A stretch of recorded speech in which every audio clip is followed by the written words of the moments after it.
마르지 않는 샘물로 우릴 채우시리.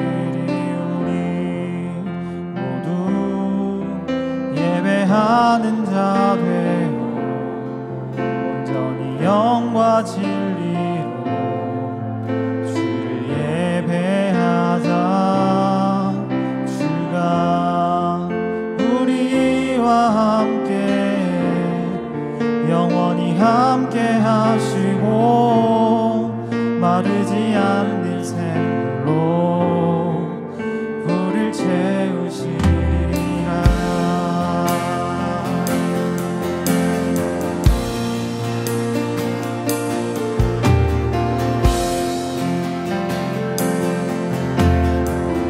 우리 모두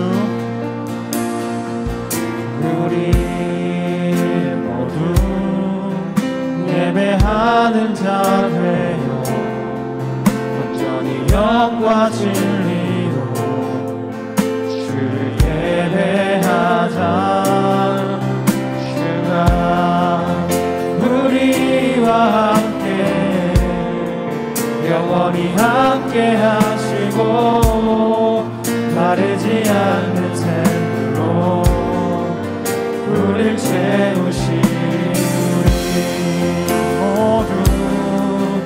예배하는 자 되어 온전히 영과 진리로 주를 예배하자. 주가 우리와 함께 영원히 함께 하시고 마르지 않는 샘물로 우릴 채우시리. 모두 예배하는 자 되어 온전히 영과 진리로 주를 예배하자. 주가 우리와 함께 영원히 함께 하시고 마르지 않는 샘물로 우릴 채우시리라. 우리 목소리 높여 찬양하시겠습니다. 우리 모두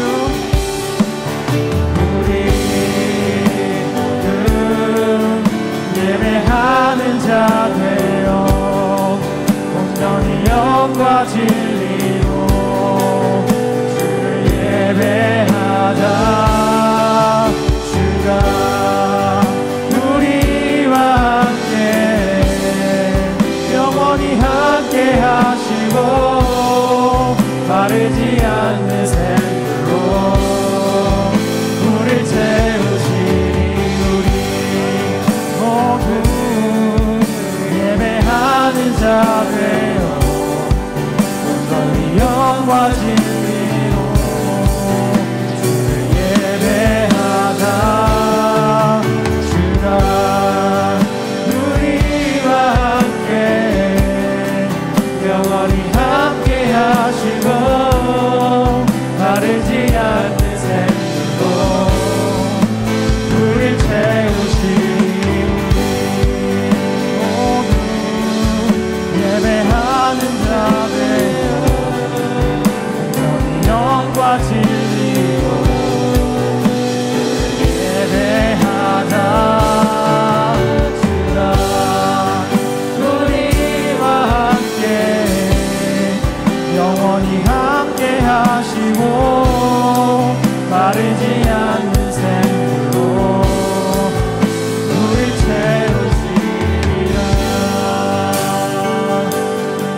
않는 샘물로 우릴 채우시리라.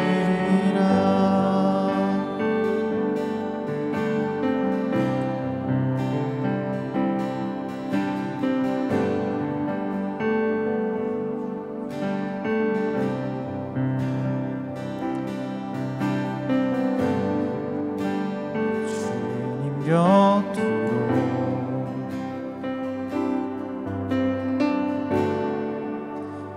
날 이끄소서.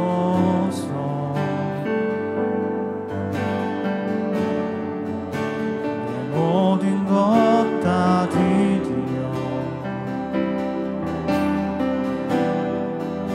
주님 성 듣기 원하네. 나의 참 소망, 나의 참 소망.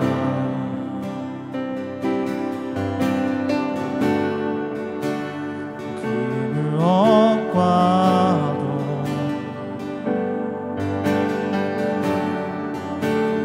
바꿀 수 없는 주 사랑.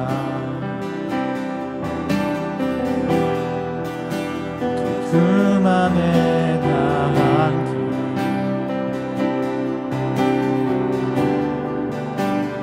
주님의 길로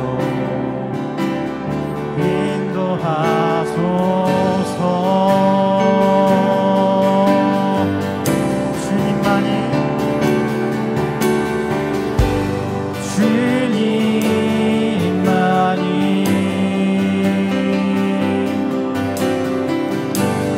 내 모든 것 되시니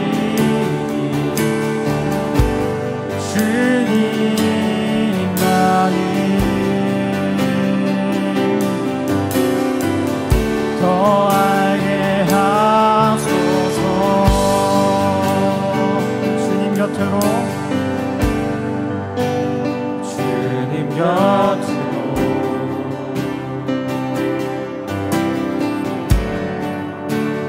날 이끄소서.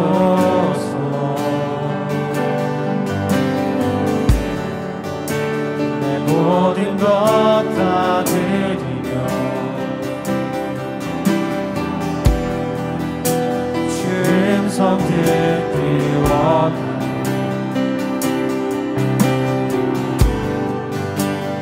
주님의 길로 인도하소서.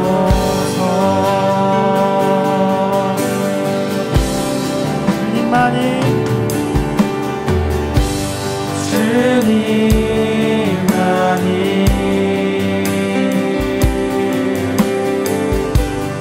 내 모든 것 되시니 주님만이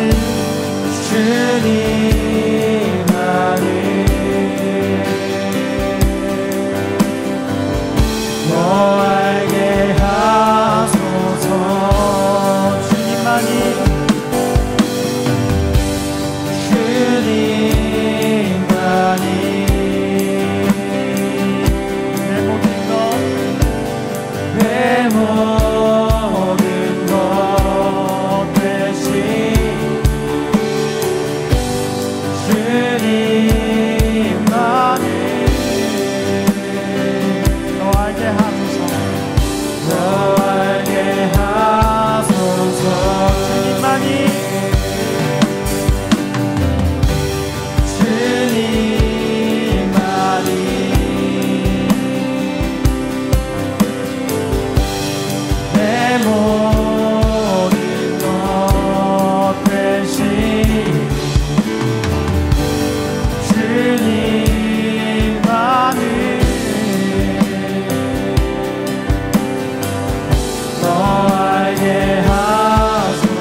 길을 잃어도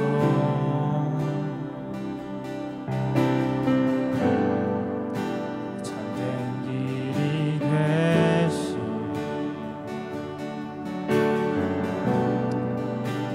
주를 기다려 비바람 몰아칠 때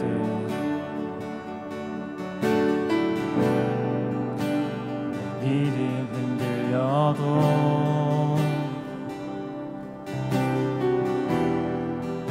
참된 반석 되시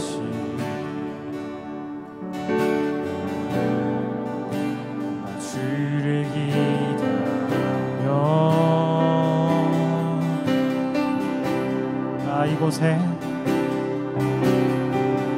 나 이곳에 굳게 서서 믿음의 두 손을 들고 주의 이름 선포하리라.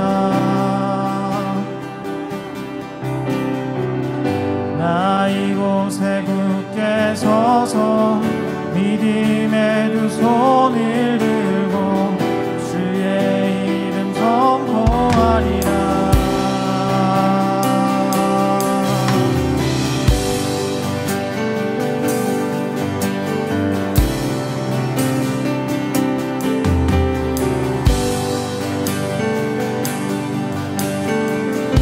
광야 한가운데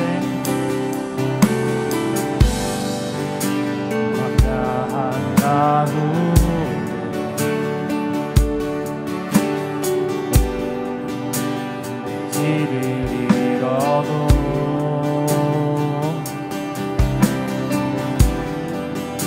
참된 길이 되신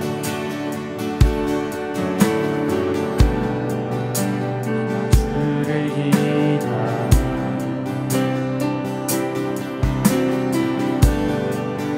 비바람 몰아칠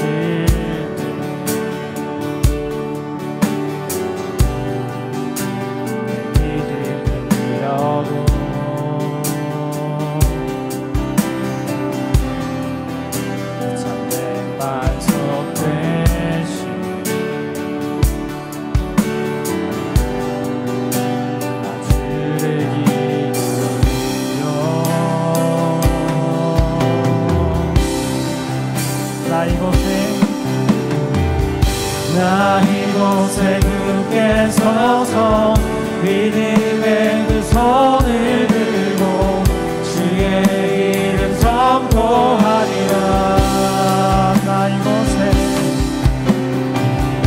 나 이곳에 굳게 서서 믿음의 두 손을 들고 주의 이름 선포하리라. 나 이곳에 굳게 서서 믿음의 두 손을 들고 주의 이름 선포하리라.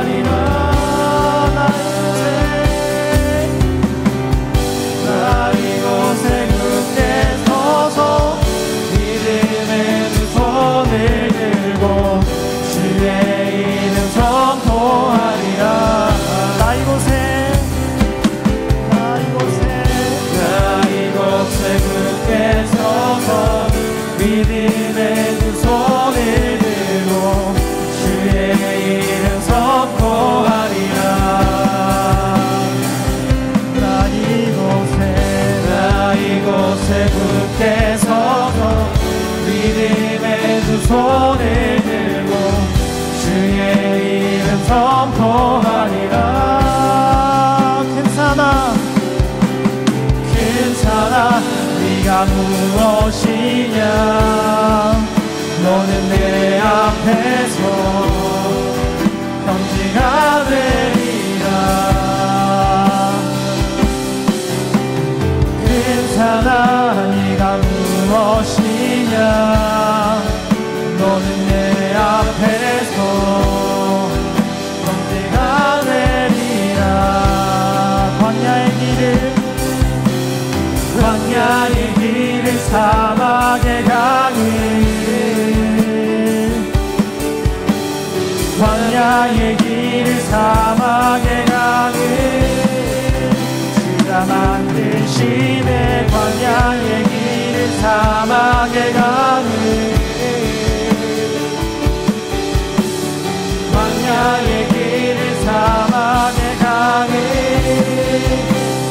세이행하시네 광야의 길을 사막에 가는 광야의 길을 사막에 가는 주가 만드시네 광야의 길을 사막에 가는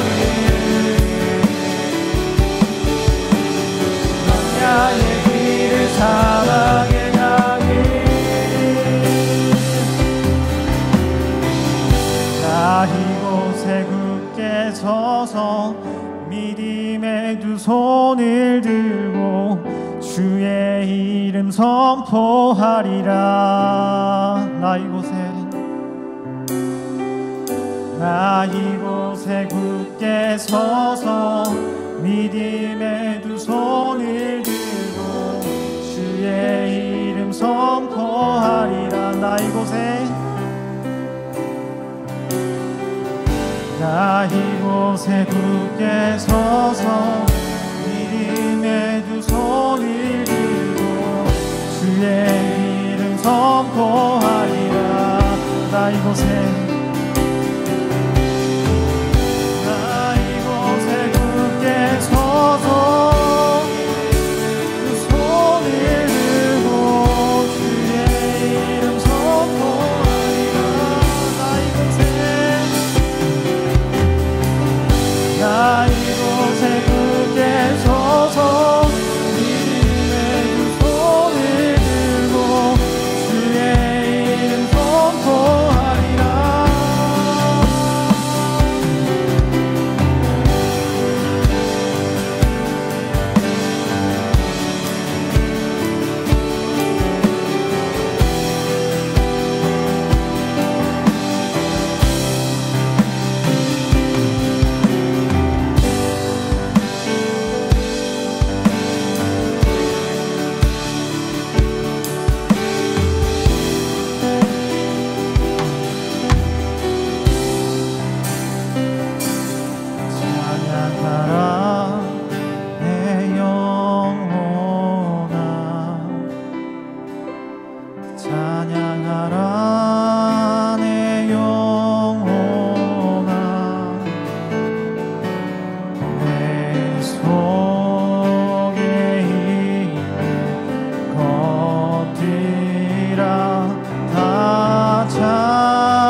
기도하심으로 나갔으면 좋겠습니다.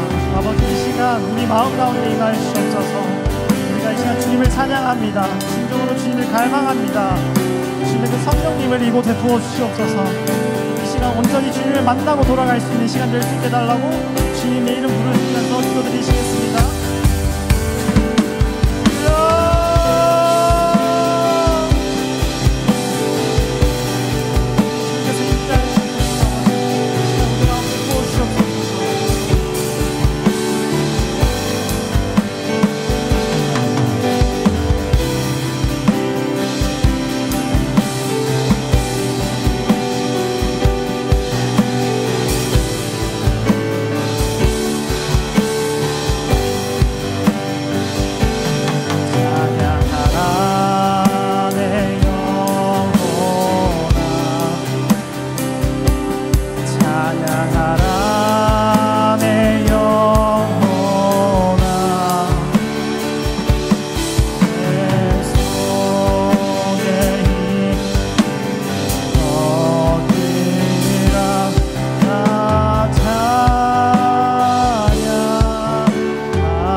함께 보실 하나님의 말씀은 출애굽기 16장 2절에서 10절 말씀입니다.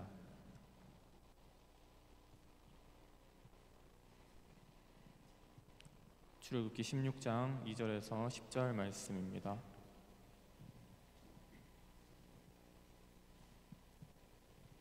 한 절씩 교독하시겠습니다.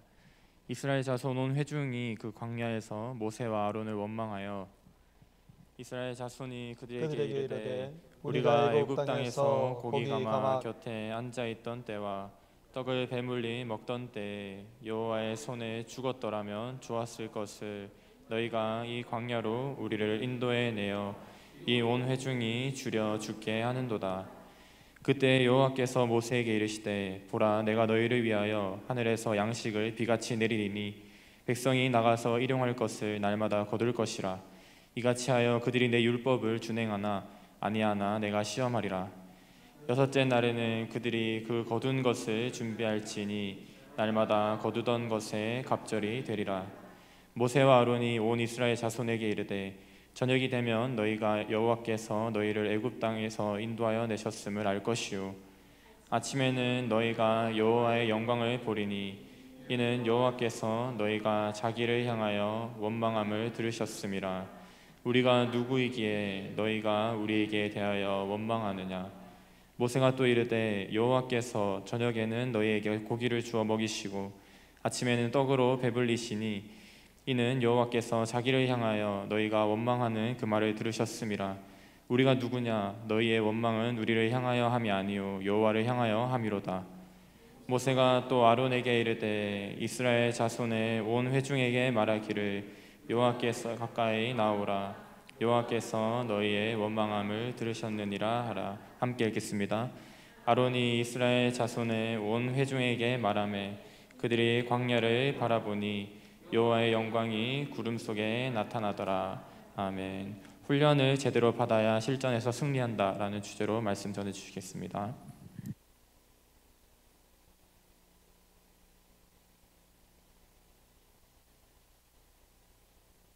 여러분들은 하나님을 원망해 본 적이 있습니까? 저는 원망해 본 적이 있습니다. 군생활 할 때 참 힘들더라고요. 우리 때는 군생활이 좀 길었어요. 한 26개월에서 한 28개월. 그리고 그때는 구타도 많았고 훈련소 때는 제대로 배불리 먹지를 못했어요. 그러면서 참 많이 원망이 되더라고요. 왜 이렇게 힘든 삶을 하나님 주시는가. 근데도 좋은 보직이 있잖아요. 그러니까 나 하나님 잘 믿는데 누구보다도 기도도 많이 하는데 왜 나는 항상 이게 힘든 보직만 주실까? 그게 원망이 되더라고요. 제가 이렇게 보면 좀 눈매가 좀 매섭지 않습니까? 그 이후로 제가 특공대로 끌려갔습니다. 아무런 그 실력이 없고 또 이 무술 단증도 없는데 눈매가 매섭다는 그 이유 하나로 특공대로 갔었습니다. 그러나 특공대에서는 바로 알아보더라고요. 얘는 특공대에 있어서는 안 되는 애구나. 그래서 자비를 베풀어 공병대로 보내주었습니다. 참 기구한 군생활을 했었습니다. 그럴 때마다 원망이 됐어요. 왜 하나님, 나는 기도하는 것마다 하나님이 응답을 안 해주십니까? 어려운 환경을 주시고 힘겨운 그런 일들만 주십니까? 하는 그런 원망들이 있었습니다. 근데 어느 날 이런 생각이 들더라고요. 내가 하나님 앞에 원망하는 것이 옳은 것일까? 하나님이 뭔가 나에게 요구하는 것이 있지 않을까? 내가 기도했는데도 불구하고 어려움 주시고 고난 주시고 힘겨움 주시는 이유가 있지 않을까? 그런 생각이 들더라고요. 그러면서 그때부터 원망을 멈추기 시작했어요. 그런 생각이 들었어. 그러면서 한번 견뎌보자. 나중에 하나님께서 나에게 어떤 응답을 주시고 대답을 주실지 한번 보자. 이런 이제 생각이 들면서 원망을 멈추고 고된 삶을 그냥 살았습니다. 그런데 그것이 나중에 저에게 참 복이 됐습니다. 인내도 배우게 되었고 고난이나 힘겨운 삶에 대해서 두려워하지 않고 도전할 수 있는 그런 자신감도 가지게 되었어요. 군생활을 마치고 대학을 복학하고 다녔는데 거의 10년째 되어서 졸업을 했습니다. 돈이 없으면 좀 1년 휴학했다가 또 돈이 있으면 또 학교를 다녔다가 그랬어요. 또 학교를 다니면서 기숙사비가 없어가지고 학교 강단에서 침낭 사서 자기도 하고 또는 먹을 식권이라 그러죠. 학교에서 밥을 먹을 이제 그 식권이 없어서 물로 배를 채워본 적이 있습니다. 근데 원망하지 않았습니다. 왜냐하면 하나님 뜻이 있겠지. 하나님께서 분명히 내게 뭔가를 훈련시키는 걸 거야 하고 제가 그렇게 여겼거든요. 그래서 정말 그런 어떤 과정들 속에서 나중에 내가 겪어야 할 많은 어려움과 힘겨움들에서 제가 이 배짱이 생기고 그리고 제 안에 뭐가 또 생겼느냐면 담대함이 생겼어요. 이 고난이 내게 유익이 되었습니다. 저는 혼자 예수님을 믿었는데 저희 모든 가족들이 예수님을 믿지 않았습니다. 그런데 저희의 그런 고난들이 힘겨움들이 예수님을 우리 가정들이 믿을 수 있도록 하는 데에 굉장한 어떤 그런 힘이 되었고 도구가 되었고 능력이 되었습니다. 여러분 우리 젊은 시절에는요 반드시 훈련이 있습니다. 연단이 있다 이 말이죠.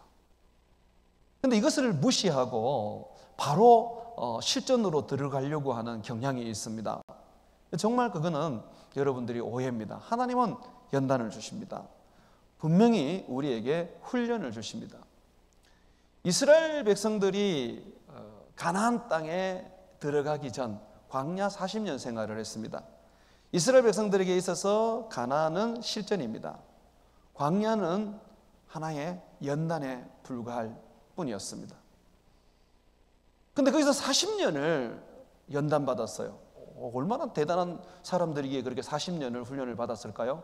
원망 때문에 40년을 훈련받았습니다. 원망을 하지 않았다면 감사하고 또 하나님께서 나에게 어떤 일을 주실까? 나에게 이런 연단을 주시고 훈련을 주시는 것, 고난을 주시는 것은 나중에 하나님이 나를 하나님의 용사로 서시기 위한 그런 계획일 거야 라고 했다면 아마 광야 생활이 1년 안에 끝날 수도 있었고 2년 안에 끝날 수도 있었을 것입니다. 그런데 이스라엘 백성들은 원망을 멈추지 않아서 광야에서 40년을 살았고 급기야 그 원망을 끝까지 멈추지 않아서 광야에서 다 죽어버렸습니다. 훈련에서 그냥 그 인생이 끝나버렸죠. 여러분, 나는 여러분의 인생이 실전에 들어가지 못하고 훈련에서 끝나는 것을 참으로 두려워합니다. 우리는 훈련은 짧게 하고요, 실전에 들어가서 비로소 우리에게 주신 하나님의 비전과 하나님의 뜻을 이루어야 하는 것입니다. 오늘 여러분 읽었던 말씀 속에 이스라엘 백성들이 원망하는 내용이 나왔습니다. 이집트를 벗어난 지 한 달 보름 정도 지났습니다. 가지고 있던 양식이 다 이제 없어졌어요. 그들이 많은 시간을 굶주렸던 것 같아요. 그러나 늘 원망하기 시작해요. 왜 우리를 이 광야로 데리고 나와서 여기서 굶어 죽게 만드는 거야? 그냥 종으로 살더라도 이집트 사람들 그들의 종으로 살더라도 거기에서 고기 먹고 떡 먹고 그렇게 배부르게 살도록 해줬으면 얼마나 좋아. 왜 이 광야에 와서 이렇게 비참하게 굶어 죽게 만드는 거야 하면서 원망을 했습니다. 하나님께서는 그런 그들에게 만나와 메추라기를 주셨어요. 저녁에는 메추라기를 주셔서 그것으로 그들이 소망했던 고기를 먹게 했고 아침에는 만나를 내려주셔서 그것으로 양식을 삼게 했습니다. 그런데 이 메추라기와 만나 이거로 양이 차겠습니까? 여러분 만나 이걸 40년 동안 먹었다고 생각해 봐요. 메추라기는 저녁마다 준 게 아니에요. 한 번씩 하나님이 주신 거예요. 그러면 평생을 만나로 살았어요. 40년을. 그럼 그게 배불렀을까요? 아닙니다. 성경은 분명히 말합니다. 광야에서 내가 너를 굶주리겠다. 그러니까 하나님 그렇게 말합니다. 한번 성경을 한번 우리 찾아봅시다. 신명기, 자, 구약 성경입니다. 신명기 8장을 한번 펴보세요. 구약 성경 274면입니다. 274면. 신명기 8장 2절에서 한번 읽어보겠습니다. 4절까지 말씀입니다. 2절에서 4절. 이게 되게 중요한 이야기입니다. 자, 제가 읽어볼게요. 내 하나님 여호와께서 이 40년 동안에 내게 광야 길을 걷게 하신 것을 기억하라. 자, 40년 동안 이스라엘 백성들을 광야에서 살게 했던 것을 기억하라 라고 말합니다. 이는 어떻게 해요? 너를 낮추시며, 이 훈련이라는 것은 나를 낮추는 겁니다. 하나님 앞에서 나를 엎드리게 만드는 겁니다. 여러분, 이 낮춘다는 말은요, 겸손하다라는 것도 있지만 이 말의 원래의 의도는 너로 하나님을 예배하게 하고라는 겁니다. 예배라는 것은 내가 하나님 앞에 낮아지는 것입니다. 내 무릎을 꿇고 내 머리를 낮추어서 그를 경외하고 경배하는 것입니다. 하나님 40년 동안 광야 길을 걷게 하신 것은 이스라엘 백성들이 하나님을 하나님으로 알고 예배하게 하기 위한 거라고 말하고 있습니다. 자, 또 보십시오. 너를 시험하여 내 마음이 어떠한지 내 명령을 지키는지 지키지 않는지 알려 하심이라. 하나님이 광야에서 많은 힘겨움, 고난, 배고픔을 주셨는데 이것이 바로 하나님을 인정하고 하나님을 예배하게 하기 위한 삶을 가르치기 위한 거였고, 또 이것이 하나님께서 하나님의 명령을 지키는지 안 지키는지 그것을 하나님이 체크하시기 위한 거라고 말하고 있습니다. 자, 이 부분에서 우리가 조금 반문을 할 수 있습니다. 하나님께서 좀 능력으로 우리에게 나타나시면 항상 우리가 하나님을 예배하는 데 있어서 부족함이 없지 않겠어요? 예를 들어서 하나님 배고픕니다 그러면서 하늘에서 소하고 이 돼지하고 막 떨어지는 거예요. 막 이런 걸 막 주시는 거예요. 하나님 배고픕니다 그러면 하늘에서 막 피자도 막 떨어지고 막 오만 이제 산의 진미가 막 떨어지는 거예요. 사실 광야에서 그런 거 생긴다는 것은 말도 안 되는 일이잖아요. 근데 하나님은 하실 수 있잖아요. 만약에 하나님이 그렇게 해주셨다면, 야, 우리 하나님 대단하시다, 우리 하나님 정말 놀라우신 분이시다, 광야에서 주님은 정말 굉장한 것을 우리에게 주시네, 이렇게 말할 수 있잖아, 그죠? 그래서 그분을 찬양하고 경배하는 거잖아요. 근데 우리의 생각과 완전히 다르게 하나님은 우리를 굶주리게 하십니다. 하나님은 우리를 가난하게 하십니다. 하나님은 우리에게 아무런 능력도 없게 하십니다. 그러면서 주님께서 자기를 예배하게 만드십니다. 여러분, 하나님은요, 놀랍게도 우리가 하나님을 예배하는 그 자리가 가난한 자리에서부터 출발하기를 원합니다. 병든 자리에서 출발하기를 원합니다. 없는 자리에서 출발하기를 원합니다. 여러분 청년의 때부터, 아니 어찌 보면 여러분의 청소년 때부터, 아니 어찌 보면 여러분들이 어린 시절부터 하나님을 찾고 하나님을 예배하기를 원합니다. 그래서 우리 하나님은 우리를 예배자 만드실 때에 놀랍게도 큰 이적과 기적으로 자기를 나타내지 않습니다. 하나님은 광야의 인생에서 배고픔과 굶주림과 그리고 힘겨움 속에서 하나님은 함께 해주시고 필요한 양식을 주시고 또 필요한 의복을 하나님은 주시는 겁니다. 계속해서 성경을 한번 볼게요. 3절, 너를 낮추시며 너를 줄이게 하시며 또 너로 알지 못하며 내 조상들도 알지 못하던 만나를 내게 먹이신 것은 사람이 떡으로만 사는 것이 아니요 여호와의 입에서 나오는 모든 말씀으로 사는 줄을 네가 알게 하려 하심이라. 이 만나라는 양식을 주님이 주셔서 이스라엘 백성들이 그거 먹고 배부르지 않게 된 이유는 오늘 성경에 보니까 사람이 떡으로만 사는 게 아니라 하나님 입에서 나오는 말씀으로 사는 것인 것을 가르치기 위한 거였대요. 하나님은 40년의 광야 속에서 이스라엘 백성들에게 굶주림을 배우게 하셨습니다. 만나 하나 가지고 버티도록 하나님 훈련하셨습니다. 왜 그렇게 하셨습니까?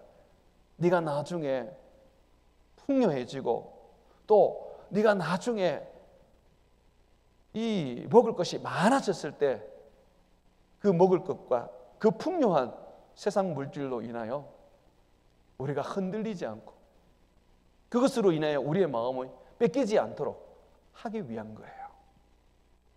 우리는 이런 생각을 하잖아요. 하나님이 내게 능력 주시고 하나님 내게 축복 주시고 하늘의 것으로 가득 채워주시면 내가 하나님을 마음껏 섬길 수 있을 텐데 라는 생각하잖아요. 그런데 100이면 100이 그렇게 못 삽니다. 예수님 앞에 10명의 문둥병이 나와서 고쳐달라고 했어요. 예수님 10명 다 고쳤거든요. 그런데 예수님께 나와서 예수님을 구주로 영접하고 예수님을 따르는 제자가 된 사람은 한 사람밖에 없었어요. 나머지 9은요 자기 몸이 깨끗해지는 동시에 세상으로 나가서 그동안 누리지 못했던 인생을 누리게 되었습니다. 이게 인생들의 모습이에요. 그래서 하나님은 결코 부유함과 능력과 그리고 우리가 생각하는 풍성함을 가지고 우리의 신앙을 만들어가지 않습니다. 가난함과 낮아짐과 아픔 속에서 우리의 신앙을 만들어가는 거예요. 내가 하나님을 믿고 난 다음에 참 내 삶이 가난해졌다. 내가 하나님 믿고 난 다음에 참 많은 어려움들이 있다. 병도 생기더라 라고 그렇게 말하는 분들이 있다면 원망하지 말고 감사하십시오. 하나님이 지금 거기에서부터 여러분들을 훈련시키고 계십니다. 거기에서부터 하나님은 여러분들을 하나님을 예배하고 하나님을 섬기는 사람으로 만들어가고 있습니다. 나의 약함이 하나님을 내 안에 모시게 되는 능력이 될 것입니다. 사랑하는 여러분, 여러분은 어떻게 생각하세요? 우리가 이 땅을 살면서 하나님이 원하는 것은 가난한 삶일까요? 우리가 하나님이 우리에게 원하시는 삶은 병든 삶일까요? 간디가 추구하는 것처럼 그런 무소유의 삶일까요? 근데 그렇지 않아요. 오늘 제가 본문 말씀에 소개했는데 신명기 6장을 한번 보십시오. 자, 가나안 땅에 들어가면 하나님 이런 축복을 해주겠다고 약속을 합니다. 신명기 6장입니다. 이 신명기 6장 10절 한번 보십시오. 자, 광야에서는 만나를 먹고 한 번씩 메추라기를 먹고 또 반석에서 솟아나오는 물을 먹었습니다. 광야에서는 한 벌의 의복으로 40년을 살 수가 있었습니다.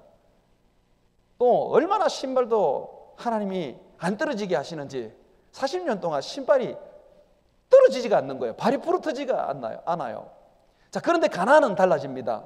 실전, 훈련받는 광야가 아니라 광야를 거치고 난 다음에 하나님이 약속하신 적과 꿀이 흐르는 땅, 여러분들이 복음을 전하고 영혼을 구원해야 될 곳, 하나님이 주신 뜻, 비전을 이루어야 할 그 실천은 하나님은 다르게 말씀하고 있습니다.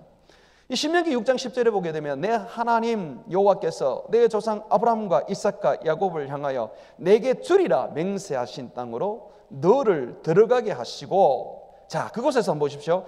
네가 건축하지 아니한 크고 아름다운 성읍을 얻게 하시며 네가 채우지 아니한 아름다운 물건이 가득한 집을 얻게 하시며 네가 파지 아니한 우물을 차지하게 하시며 네가 심지 아니한 포도원과 감람나무를 차지하게 하사 내게 배불리 먹게 하실 때에, 실전에 들어가게 되면 하나님은 우리를 다르게 대하십니다.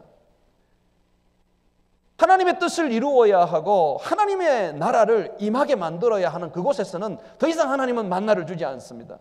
실질적으로 이스라엘 백성들이 광야를 벗어나서 가나안 땅에 탁 들어가서 첫 발을 디디는 순간에 만나가 딱 끊어져 버렸습니다. 더 이상 만나가 주어지지 않는 거예요. 역사 속에 묻혀버리는 것이죠. 훈련이 끝나는 순간부터 이제는 가나안 땅에 짓지 않은 화려하고 아름다운 성읍, 물건으로 가득 채워진 집, 파지 않은 물이 솟아나오는 샘물, 이걸 하나님이 주신다는 거죠. 이것이 여러분들에게 약속된 것이며 나에게 약속된 것임을 믿으시기 바랍니다. 정말 그래요. 이게 하나님이 우리에게 주시고 싶은 거예요. 그런데 왜 우리가 이걸 못 가지는 줄 아세요? 실전에 있는데도 불구하고 이걸 못 가지는 이유는 뭐냐면 훈련을 제대로 못 받아서 그래요. 실전 속에서 정말 물질을 보면 못 견디는 거예요. 그놈을 붙잡고 그놈을 우상으로 숭배하며 그놈을 위해서 산단 말이죠. 하나님을 향하셔서 늘 딜을 합니다. 하나님, 나 이것 좀 드릴 테니까 하나님 내게 복을 좀 주십시오. 하나님 내 선교할 테니까 하나님 내게 복을 좀 주십시오. 하나님 이런 거 싫어합니다. 하나님이 내게 주시는 만큼 내가 선교하면 되는 거예요. 여러분 믿으십니까? 내게 많이 주시면 많이 하면 되는 거예요. 적게 주시면 적게 하면 되는 거예요.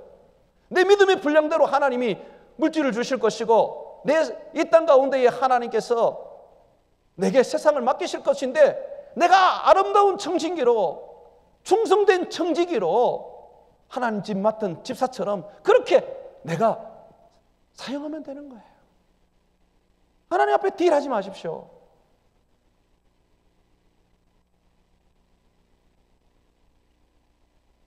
훈련을 제대로 받지 않으면요, 결국은 실전에 가서는 이스라엘 백성들처럼 우상을 숭배하고 하나님을 떠나버리게 됩니다. 가나안 땅에 들어갔을 때 세대가 바뀌었습니다. 광야 세대가 다 죽고 여호수아가 인도했던 그 백성들 다 죽고 그 자손들이 이제 가나안 백성이 되었는데 훈련을 한 번도 못 받아봤어요. 훈련을 못 받으면 그들은 어떻게 했습니까? 가나안 땅에 물질을 우상 삼기 시작했습니다. 여러분 성경에 보게 되면 바알, 아세라 신 나오죠. 바알과 아세라 신이 어떤 신인 줄 압니까? 이 바알과 아세라 신은요, 물질 신이에요. 이들은요, 농사에 복을 줘서 풍요로운 열매를 맺게 하는, 소위 말해서 세상 물욕의 신인 거예요. 그리고 성욕의 신인 거예요. 인간의 명예의 신인 거예요. 우리 하나님 그런 분 아니잖아요. 그러니까 이 가나안 땅에 들어가 있는 훈련받지 못한 세대들은 하나님도 믿으면서 이 바알과 아세라를 믿고 섬기게 된 거예요. 예수님이 이런 얘기 하셨죠. 하나님과 물질을 겸하여 섬길 수 없다고. 이게 바로 뭐냐면 구약으로 말하면 여호와와 바알을 같이 섬길 수 없다는 것입니다. 훈련을 제대로 못 받으니까 훈련 받는 그 시기에 하나님이 나를 낮추시고 만나로서 하나님 그저 내 줄임배를 채워주신 그 하나님께서 말씀으로 살아라고 했던 그 삶을 살지 못하다 보니까 실전에 들어가서는 결국 물질이 하나님을 떠나게 만드는 원인이 되는 것입니다. 하나님 뻔히 아세요. 그런데 하나님이 물질 맡기겠습니까? 명예를 맡기겠습니까? 하나님 나는 할 수 있습니다. 하나님 내게 주시면 내가 그것도 내가 이 물질을 잘 감당하겠습니다. 웃기지 마세요. 어린아이에게 칼 안 줍니다. 마찬가지인 거예요. 하나님은 맡길 사람에게 맡기시는 거예요. 준비된 사람에게 맡기는 거예요. 그러면 어떤 사람이 훈련을 통과한 사람일까요? 빌립보서 4장을 한번 펴보세요. 빌립보서 4장에 보게 되면 광야의 훈련을 통과한 사람의 그 모습을 이야기해 주고 있습니다. 빌립보서 4장 11절 한번 보십시오. 빌립보서 4장 11절에 보게 되면 내가 13절까지 읽겠습니다. 한번 보세요. 내가 궁핍함으로 말하는 것이 아니라 어떠한 형편에서든지, 자 여기서부터 답이 나옵니다.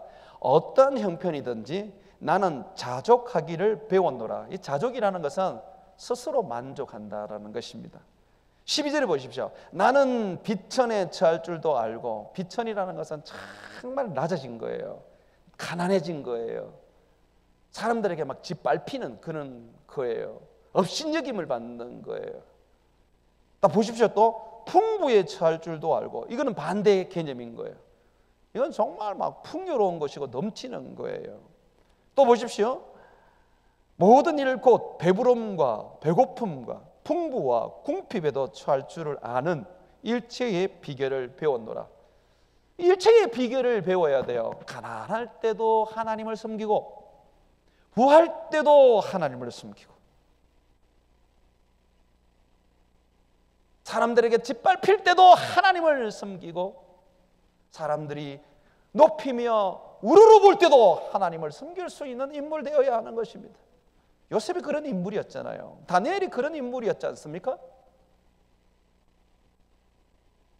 가난하다고 해서 기죽는 거 보셨어요? 포로로 잡혀갔다고 해서 기죽는 거 보셨어요? 나라의 총리가 됐다고 해서 그들이 권력을 마음대로 쓰는 거 보셨습니까? 왕의 총애를 받기 위해서 왕이 원하는 대로 그렇게 우상숭배하는 거 보셨습니까? 아니잖아요. 한결같잖아요. 소년 때이거나 총리가 되고 재상이 되었을 때이거나 항상 예배하고 낮아진 자세로 하나님 찾고 하루에 3번씩 창문을 열고 기도를 하면서 하나님을 우러러 섬기던 삶을 살았잖아요. 이것이 일체의 비결입니다. 바울은 물려받은 재산도 많았던 것 같아요. 나면서 로마인이었기 때문에 그런 재산도 많았는 것 같고, 그리고 그 당시에 천막 만드는 직업을 가지고 있었는데 최고의 기술직이었습니다. 그걸 통해서 많은 수입을 거둘 수가 있었지요. 그 사람은 성경에 보니까 성경이 그 당시에 두루마리로 이렇게 쓰여져 있었는데, 여러분 그거 한 권 사기가 정말 어려워요. 갑부가 아니면 못 사요. 그래서 사람들이 성경을 읽고 싶으면 안식일 날 회당에 가서 성경을 접해야 돼요. 그런데 바울은 개인 성경이 있었어요. 두루마리를. 완전히 부자였던 사람 아닙니까? 그런데 바울은요, 풍부할 때도 있었고 가난할 때도 있었고 높아질 때도 있었고 낮아질 때도 있었다. 어떤 상황 속에서도 하나님을 섬기는 데에 있어서 여동치 않았습니다. 그래서 그는 이렇게 고백을 합니다. 빌립보서 4장 13절을 보게 되면 내게 능력 주시는 자 안에서 내가 모든 것을 할 수 있느니라. 내게 능력 주시는 자 안에서 나는 가난한 삶도 살 수가 있고 부한 삶도 살 수가 있고, 나는 명예로운 삶도 살 수가 있고, 나는 비천한 삶도 살 수가 있고, 나는 권력을 가지고 살 수도 있고 권력 없이 살 수도 있다고 말하는 것이에요. 이게 되어야 돼요. 하나님은 이 훈련을 광야에서 하고 싶어요. 우리 베들로교회 청년들을 하나님 그렇게 훈련시키고 싶어요. 정말 이 김천에서, 아무것도 없는 이 김천에서, 이 흙벌판에서 하나님은 여러분들을 낮추시기를 원하고, 하나님은 여러분들에게 만나만 먹여셔가지고, 하나님은 여러분들이 먹고 사는 게 인생이 아니구나, 하나님 말씀대로 사는 게 인생이구나 라는 것을 하나님은 배우기를 원해요. 그래서 하나님이 일억 천금을 줘도 그거 하나 가지고 내 믿음이 요동치 않는, 여전히 견고하게 서 있는 그런 사람 되기를 하나님 원하십니다. 사랑하는 여러분, 광야는 짧을수록 좋습니다. 길게 가지 마십시오. 요즘 유튜브에 보니까 11조에 대한 여러 가지 말이 많더라고요. 11조 여러분 신앙 고백입니다. 율법으로 해서는 안 됩니다. 11조는 모세의 율법으로부터 시작된 게 아니에요. 성경의 11조는 아브라함으로부터 시작됐어요. 아브라함이 멜기세덱에게 처음으로 11조를 바쳤는데 그건 뭐냐면 자기의 신앙 고백이었습니다. 내 것은 하나님의 것입니다. 내 승리는 하나님의 승리입니다. 주님, 정쟁에서 승리하게 하신 것은 하나님이십니다. 제가 거느리고 있는 318명의 군사 아닙니다. 하나님을 인정하는 삶이 나타난 것이 바로 11조입니다. 그래서 11조는 율법이 아니에요. 그거 안 한다고 해서 지옥 가는 거 없습니다. 그러나 주님이 나의 주인인 줄 알고 하나님이 나의 주인인 줄 알고 내가 우리 하나님을 섬기는 그런 사람이라면 어찌 내 소유뿐만 아니라 내 시간, 내 삶의 11조를 안 드릴 수가 있어요. 10분의 1은 하나님의 것이고 10분의 9는 내 것이라는 게 아니에요. 10분의 1을 통해서 뭘 우리가 표현합니까? 내 전부가 하나님의 것입니다라고 고백하는 거란 말이죠.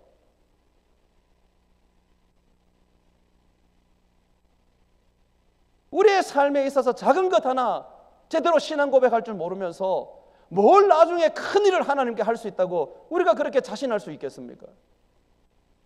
작은 것에 하나님을 섬길 줄 알아야 큰 것도 하나님 앞에 우리가 바칠 수 있는 것입니다. 난 오늘 여러분에게 헌금하라고 말하는 게 아니에요. 우리의 헌금은 복받기 위한 게 아닙니다. 우리 하나님 앞에 드리는 내 신앙 고백이란 말이에요. 내 사랑의 고백이고 내 봉사도 마찬가지인 거예요. 다른 사람에게 보이기 위한 것이고 교회에서 장로 되기 위해서 봉사하는 거 아닙니다. 학교에 봉사학점 찍어가지고 학교에 내미는 그런 증명서도 아닙니다. 내 하나님 사랑하니까, 내 하나님 그분이 정말 살아계시는데 내게 주신 그 은혜가 크니까 내 삶을 내가 하나님 앞에 드리는 내 신앙 고백이란 말이죠. 왜 사람에게 보입니까? 무엇을 먹든 무엇을 마시든 우리는 주를 위해서 하는 거예요. 왜 사람들의 어떤 그런 말에 의식합니까? 성경이 내게 가르치고 하나님이 내게 명하는 대로 나는 그렇게 주님을 섬길 뿐인 것입니다. 이게 여러분 돼야 돼요. 하나님 앞에 복받기를 원하는 여러분, 그러면 정말 여러분들이 물질에 넘어지지 않는 사람이 되세요. 하나님께 쓰임받기를 원하는 여러분, 그러면 여러분은 세상의 명예 앞에서 넘어지지 않는 사람이 되세요. 요셉 그랬지 않습니까? 보디발의 아내가 유혹했을 때 요셉은 한참 피 끓는 청춘이었습니다. 집에 아무도 없었습니다. 이집트의 여인들이 얼마나 아름다운지요. 거기서 클레오파트라가 나온 거 아닙니까? 보디발은 왕 다음에 권력 서열이라고 말할 수도 있겠죠. 시위대장이었으니까 굉장히 높은 지위였습니다. 그 사람의 아내니까 얼마나 그 아내가 아름답겠습니까? 그 사람이 유혹을 해요. 그냥 유혹을 했겠어요? 온몸에 향수를 뿌려가지고 그렇게 유혹을 했지 않겠습니까? 넘어갈 뻔하잖아요. 그런데 요셉은 끄떡도 하지 않습니다. 왜 그렇습니까? 그 사람은 어디 젊음이 없습니까? 아니요. 모든 일의 일체의 비결을 그 젊은 시대에 가졌던 거죠. 소년 때에 노예로 팔려와서 그 노예 생활 속에서 그가 하나님을 경외하는 삶을 배운 것입니다. 어찌 보면 이 보디발의 아내가 유혹한 게 아니라 하나님이 유혹하셨을 거예요. 야, 요셉, 너 한번 보자. 어느 정도 네가 나를 신뢰하고 어느 정도 네가 내 말을 지켜 사는지 한번 보자. 그런데 요셉은 그 유혹에 넘어가지 않았어요. 또 여기 이 보디발의 아내를 훈계했습니다. 뭐라고 그랬습니까? 내가 어찌 하나님 앞에 죄를 짓겠습니까?